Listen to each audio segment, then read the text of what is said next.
شما از کجا فهمیدید مردم آرا رو قبول ندارند؟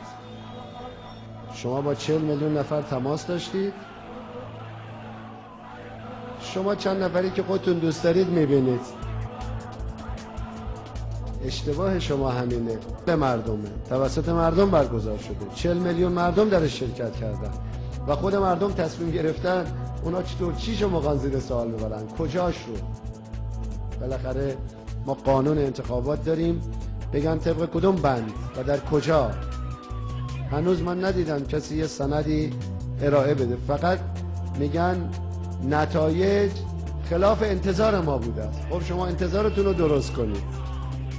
شما ملت ایران رو نمیشناسید، خودتون رو درست کنید. این افرادی که تو خیابون اومدن حتی به اندازه شرکت کنندگان در یک صندوق اقصی رأی هم نبودن.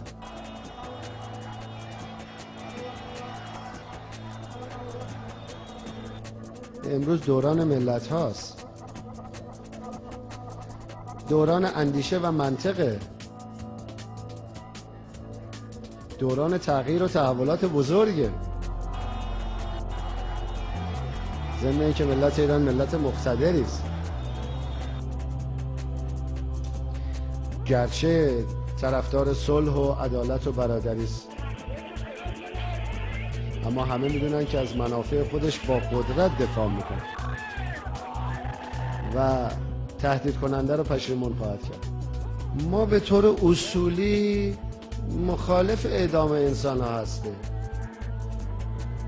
ما مخالف کشتن انسان ها هستیم، ما با کشتن یه مورچه هم مخالفیم.